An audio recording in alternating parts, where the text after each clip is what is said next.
A very good morning, viewers. It's 6 a.m. and you're watching Republic TV. This is Quick Morning and I'm Deepak Suresh Kumar. This is your one-stop destination for all the top stories from the length and breadth of the nation as well as from across the world and different sectors too. We'll get you all the latest. So sit back and enjoy the show.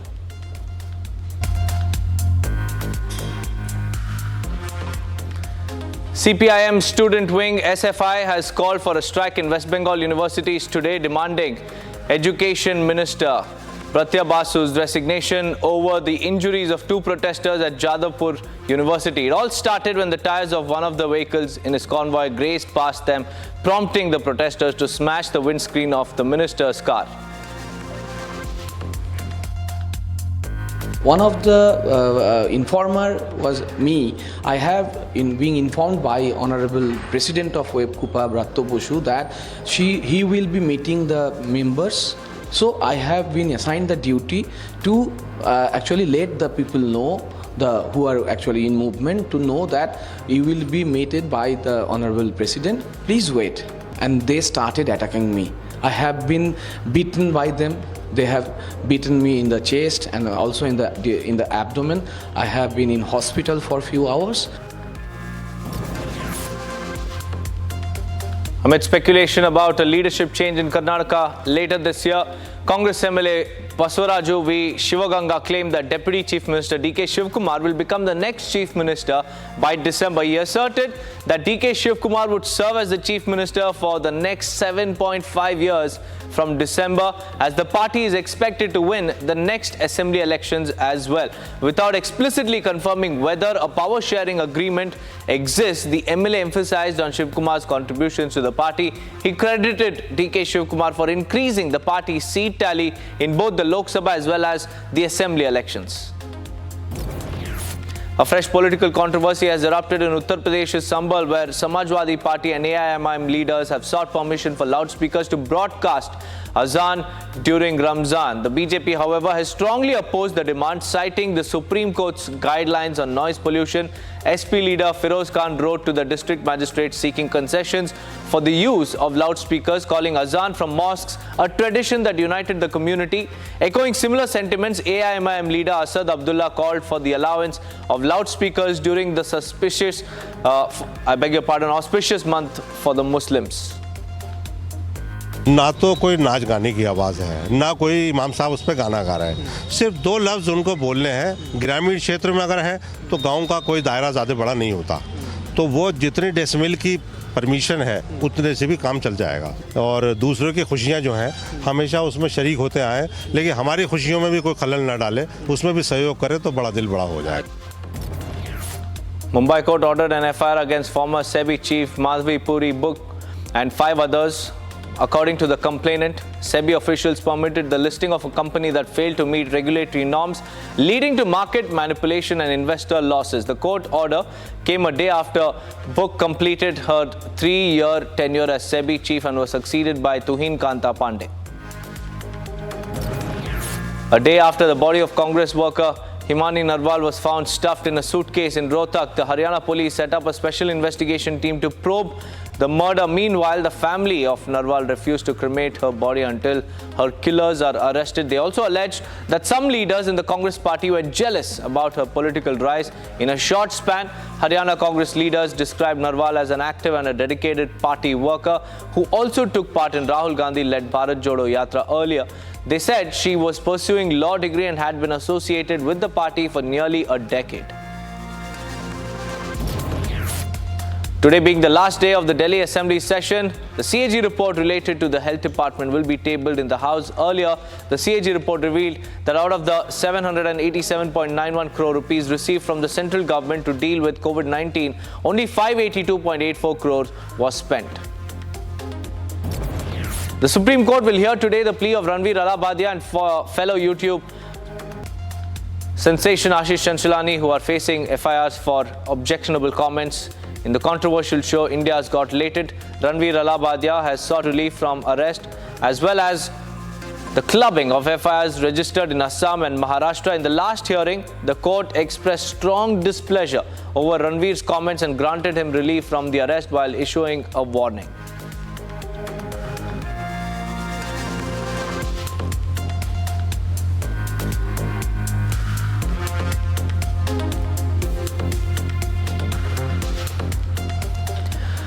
Viewers, now let's get you the latest coming in from the business world, what's happening in the Indian economy as well as what's happening in economies across the globe. So let's get started. India's financial markets face the perennial challenge of balancing growth with stability. The recent volatility marked by FPI outflows and currency depreciation underscores the urgency of addressing speculative activities in derivative markets. While FPIs often draw attention, domestic traders also contribute to market dynamics. To deal with these, India's financial markets require a holistic and equitable regulatory approach to manage derivative trading, enhance market stability and boost investor confidence by leveraging free float market capitalization, linking exposure limits to portfolio value, removing outdated restrictions and also strategically deploying tax incentives. Regulators can create a robust ecosystem that fosters sustained economic growth and a resilient currency. Paytm's parent company 197 Communications Limited has received a notice from the Enforcement Directorate for alleged violations of the Foreign Exchange Management Act in connection with the acquisition of two subsidiaries, Little Internet Private Limited and Nearby India Private Limited. The notice issued on February 28 pertains to actions carried out between 2015 and 2019 when the two firms were acquired by 197. The ED's notice highlights alleged contraventions of FEMA rules regarding investment transactions involving 197 Communications Limited and NIIPL and LIPL. In its filing, Paytm confirmed that it is taking the necessary legal steps to resolve the matter and is consulting with legal experts to explore appropriate remedies. The Adani Group is reconsidering its investment plans in the US following Trump administration's order to pause enforcement of the Foreign Corrupt Practices Act. According to reports, the conglomerate is exploring investments in nuclear power, utilities and an East Coast port despite facing bribery charges in the US. Despite legal uncertainties, the Adani Group appears optimistic about its US projects, banking on Trump's policy changes to ease its legal troubles. However, the final outcome will depend on how the US legal system proceeds with the case. Foreign portfolio investors have significantly reduced their investments in Indian equities, pulling out 34,574 crore rupees in February 2025. This heavy offloading came after a huge outflow of 78,027 crore rupees in January, resulting in the total withdrawal of 1.12 lakh crore rupees in the first 2 months of the year. This has led to a decline of over 6% in BSE Sensex year to date. The ongoing global economic uncertainty has pushed foreign investors to back out from Indian markets. Rising US bond yields, a stronger US dollar, and global trade tensions have made US assets more attractive.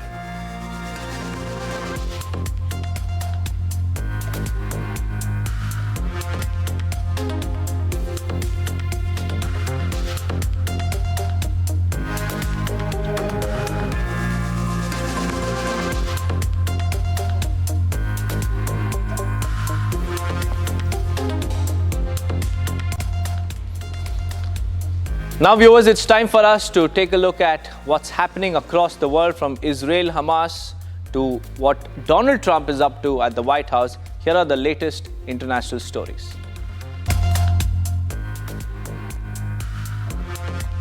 UK Prime Minister Keir Starmer said Europe was at a crossroads in history and must do the heavy lifting to defend itself as world leaders met in London to discuss ways of working together to stop Russia's war in Ukraine. Starmer urged that any peace agreement would require a US backstop and repeated his commitment to sending British troops to Ukraine as part of a peacekeeping force. Starmer added that he and other leaders, including French President Emmanuel Macron, were working quickly to assemble a coalition of the willing, the European nations that would also commit to sending peacekeeping troops. This comes after US support for Ukraine appeared in greater jeopardy after Trump lashed out at Zelensky and said he wasn't grateful enough for US support. Some important steps today. First, we will keep the military aid flowing and keep increasing the economic pressure on Russia to strengthen Ukraine now. Second, we agreed that any lasting peace must ensure Ukraine's sovereignty and security. and Ukraine must be at the table. Relatives of hostages held in Gaza continue with their call seeking for release of all hostages in the coming days. This comes after the first phase of the ceasefire deal expired on Saturday. The two sides are yet to negotiate the second phase of the ceasefire agreement, in which Hamas should release dozens of remaining hostages in return for Israel's pullout and a lasting ceasefire. President Trump, bring us a better deal, a stronger and safer deal. My brother trusts you. We all trust you. No stages, no phases, one deal. Trump's deal. That deal will bring all of them home. Trucks carrying humanitarian aid were sent back to Egypt after Israel stopped the entry of all food and other supplies into Gaza. Israel warned of additional consequences if Hamas doesn't accept a new proposal to extend a fragile ceasefire, while key mediator Egypt accused Israel of using starvation as a weapon. This comes after the first phase, which included a surge in humanitarian aid after months of growing hunger, expired on Saturday. Israel has decided to stop letting goods and supplies into Gaza, something we've done for the past 42 days. We've done that because Hamas steals the supplies and prevents the people of Gaza from getting them. It uses these supplies to finance its terror machine, which is aimed directly at Israel and our civilians, and this we cannot accept. Crowds protested against Vice President JD Vance near a Vermont ski resort where he planned a weekend vacation with his family. This comes after an Oval Office blowout over Ukraine, where Trump lashed out at Zelensky for being ungrateful for US support. Vance also berated Zelensky for challenging Trump's assertions that Russian President Vladimir Putin could be trusted. Many of the hundreds of demonstrators held signs in support of Ukraine, while others waved signs in support of immigrant rights. Ski Russia because JD Vance has no friends in Vermont, but he's got lots of them in Russia, so he should go there for vacation. The newly appointed Archbishop of Johannesburg, Cardinal Stephen Brislin, led dozens of South Africans' Catholic worshippers in a prayer service dedicated to Pope Francis's health and recovery as he battles double pneumonia. Well-wishers of all ages attended the 2-hour service at the Cathedral of Christ the King in central Johannesburg. Brislin highlighted the public's concern for Francis since his hospitalization, noting that South Africa and the people of the African continent share a deep connection and affection for him. Expressing hope for the Pope's recovery, the Archbishop stressed the importance of continuing Francis's teachings of compassion and care for the vulnerable. Being in hospital, people have been truly concerned about him, truly worried about him, and they have been praying for him. But in this time of uncertainty, not knowing what precisely is going to happen, we thought it would be good to gather people together so that we could do a very formal act of the church, the Catholic Church in Johannesburg, of dedicating time to pray for Pope Francis. And that's what we did this morning. And I think you'll agree that people really responded and came out in their numbers in order simply to show their solidarity and their support for Pope Francis.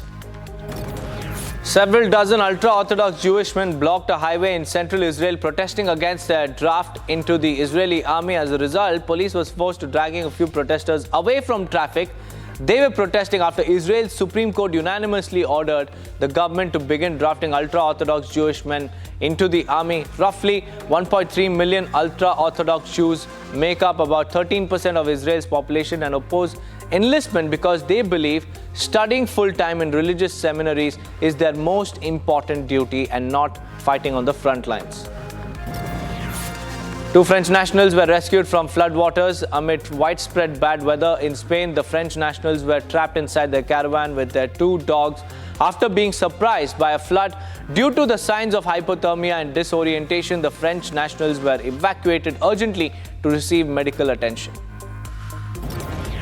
A US aircraft carrier arrived in South Korea in a show of support days after North Korea test-launched cruise missiles to demonstrate its counter-attack capabilities. The arrival of the USS Carl Vinson and its strike group at the South Korean port of Busan was meant to display a solid US-South Korean military alliance in the face of persistent North Korean threats. This is the first US aircraft carrier to travel to South Korea since last June. Welcome back, viewers. Now let's get you quickly up to speed with what's happening in the world of sports.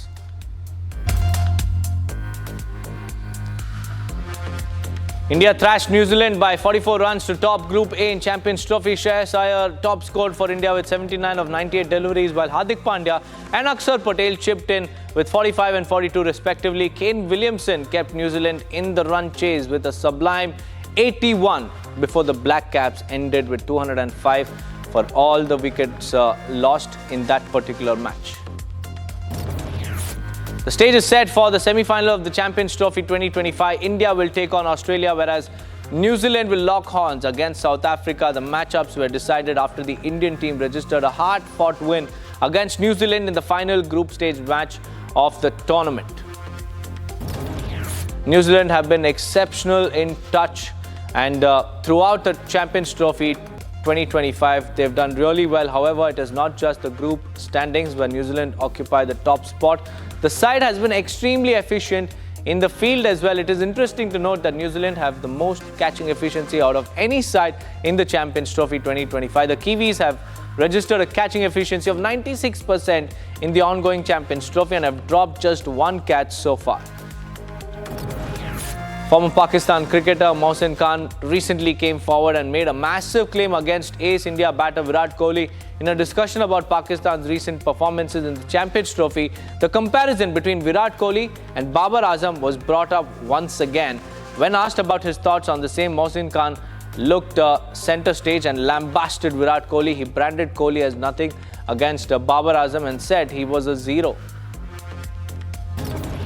Smriti Mandhana led side lost to Mumbai Indians, UP Warriors, Gujarat and then Delhi in the ongoing WPL 2025. After the last game, Captain Mandhana apologized to fans who turned up in huge numbers and stated that the team needs to forget the home leg and focus on getting back to the winning ways. Mandhana also said that it is important to leave the past behind.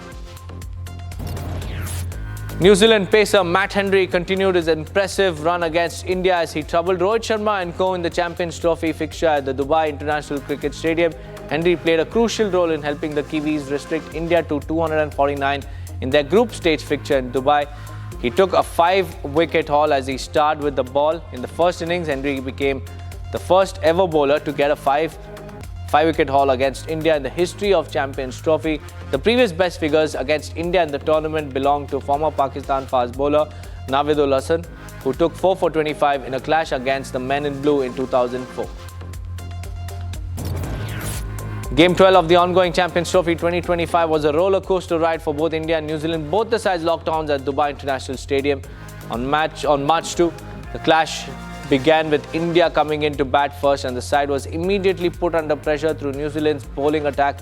Game 12 of the ongoing Champions Trophy 2025 has been a tough one for both of them, as it was the crucial group stage top of the table match. The clash began with India scoring 249, and then it was New Zealand's bowling attack that restricted India to a formidable score.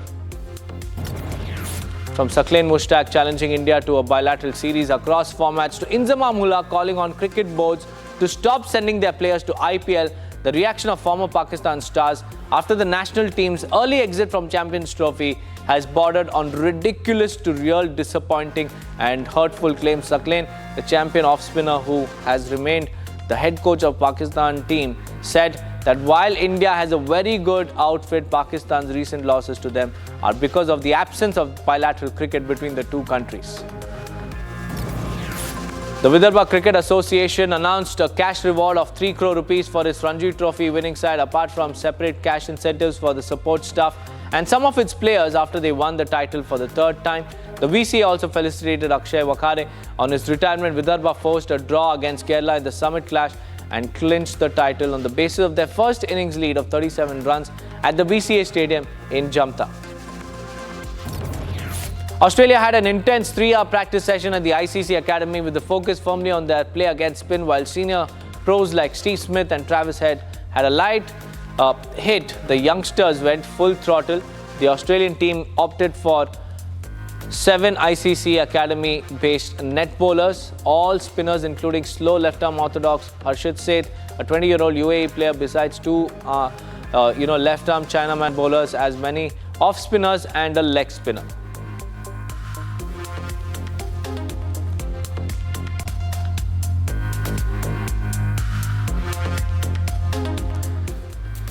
Now it's time for us to take a quick look on the world of entertainment and its top stories.